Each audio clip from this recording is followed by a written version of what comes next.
બોટાદ જિલ્લાના Paliyad police station વિસ્તારમાં માનવતાને શર્મસાર કરતી એક અત્યંત કરુણ ઘટના પ્રકાશમાં આવી છે, જ્યાં 70 વર્ષીય વૃદ્ધ અર્જણ ખોડાભાઈ ચાવડાએ ગામની 14 વર્ષની સગીરા પર વારંવાર દુષ્કર્મ આચર્યું હતું। આ કૃત્યના કારણે સગીરા ગર્ભવતી બની હતી અને તાજેતરમાં હોસ્પિટલમાં એક બાળકને જન્મ આપ્યો હતો, જેને વધુ સારવાર માટે ભાવનગર ખસેડાયો હતો। ઘટનાની જાણ થતાં જ સગીરાના વાલીઓએ ગત 1 ડિસેમ્બર 2025ના રોજ પાળિયાદ પોલીસ મથકમાં આરોપી અર્જણ ચાવડા વિરુદ્ધ દુષ્કર્મની ગંભીર ફરિયાદ નોંધાવી હતી। પોલીસે તાત્કાલિક કાર્યવાહી હાથ ધરીને બીજા દિવસે એટલે કે 2 ડિસેમ્બર 2025ના રોજ 70 વર્ષીય આરોપીની ધરપકડ કરી તેને જેલ હવાલે કર્યો છે। આ ગંભીર ઘટના બાદ ગુજરાત પ્રદેશ મહિલા કોંગ્રેસના પ્રમુખ ગીતાબેન પટેલે હોસ્પિટલ ખાતે પીડિતાની મુલાકાત લીધી હતી અને રાજ્યમાં મહિલા સુરક્ષાની વ્યવસ્થા પર રાજ્ય સરકાર પર આકરા પ્રહારો કર્યા હતા। આ ઘટનાની સમગ્ર પંથકમાં હાહાકાર મચી ગયો છે। આજે અહીંયા હું છેલ્લા 5 દિવસથી સૌરાષ્ટ્રના પ્રવાસે નીકળી હતી અને મહિલા સંગઠનને આવનારી ચૂંટણી અને નશાબંધીના પ્રોગ્રામને લઈને આખો મારો પ્રવાસ છેલ્લા 5 દિવસથી ચાલી રહ્યો છે। આજે 6ઠ્ઠા દિવસે મારે અહીંયા બોટાદની અંદર આવવાનું થયું છે। હું હમણાં જસ્ટ અહીંયા આવી અને મને સમાચાર મળ્યા કે આ બનાવ બન્યો છે, એટલે અમે લોકો અહીંયા દીકરીને મળવા આવ્યા હતા।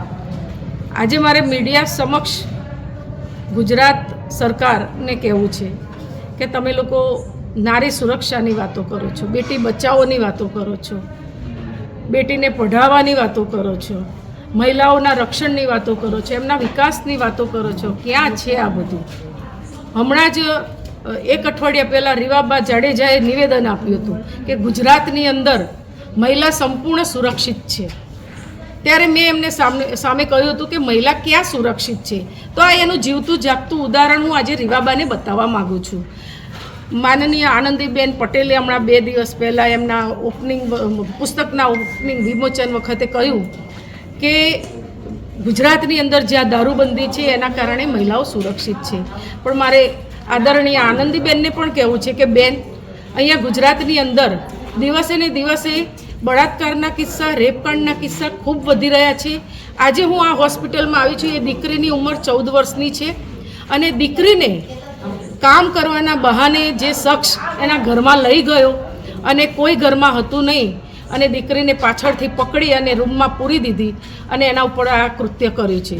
1 વાર નહીં પણ 3 વાર આ કૃત્ય એ દીકરી સાથે કર્યું છે અને દીકરી અત્યારે સગર્ભા અવસ્થામાં હતી। એને ડૉક્ટરે એને પોતાને કંઈ ખબર ન પડતા 9 મહિના પૂરા થઈ ગયા અને જ્યારે એને કુદરતી રીતે જે દુઃખ ઉપડ્યું, એનું પેઇન ઉપડ્યું, ડિલિવરીનું દુઃખ, ત્યારે એને ખબર પડી કે મને કંઈક થાય છે અને મા બાપ જ્યારે હોસ્પિટલમાં લાવ્યા તો ચોંકી ગયા અને રડવા લાગ્યા કે આ શું થઈ ગયું?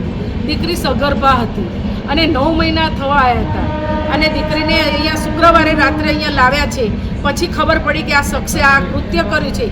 દીકરીને મેં પૂછ્યું કે બેટા, તે કેમ અત્યાર સુધી કંઈ વાત ના કરી? તો એણે એમ કહ્યું કે એણે ધમકી આપી હતી કે હું તારા પપ્પાને મારી નાખીશ, મારા પપ્પાને કંઈ થાય ના એટલા માટે મેં ચૂપકી રાખી અને મેં કશું જ ઘરમાં કહ્યું નહીં। આજે એ દીકરીએ બાળકને જન્મ આપ્યો છે। 1.5 કિલોનું બાળક આજે ભાવનગરની હોસ્પિટલમાં પેટીમાં રાખવામાં આવ્યું છે। ક્યાં જઈને મહિલા સુરક્ષા અટકશે? દીકરીને મેં પૂછ્યું, અત્યારે એના વાલી અહીંયા ઉપસ્થિત નથી, વાલી પેલા બાળકને લઈને ભાવનગર ગયેલા છે અને અત્યારે હાલ દીકરી છે, દીકરીની બાજુમાં બહુ આધેડ વયના એમના પડોશી એના પાસે બેઠા છે, એમને આ માહિતીની ખબર નથી, પણ દીકરીએ એવું કહ્યું કે એ શખ્સ કરશનભાઈ નામ હતું એનું અને એ શખ્સ અર્જણભાઈ નામ હતું એનું અને એ શખ્સને મારા મા બાપે ફરિયાદ કરી છે અને એને જેલમાં પૂર્યો છે। આટલું જ દીકરીએ મને કહ્યું છે। હવે સત્ય હકીકત શું છે એ અમે પણ તપાસ કરવાના છીએ અને આજથી અમે લોકો એ શખ્સને કડકમાં કડક સજા થાય અને આવું ફરી આવી નાબાલિગ અને માસૂમ દીકરીઓનું આ રીતના શોષણ ન થાય અને આવી કૃત્યનો ભોગ ન બને, એનું અમે લડાઈ આપીશું।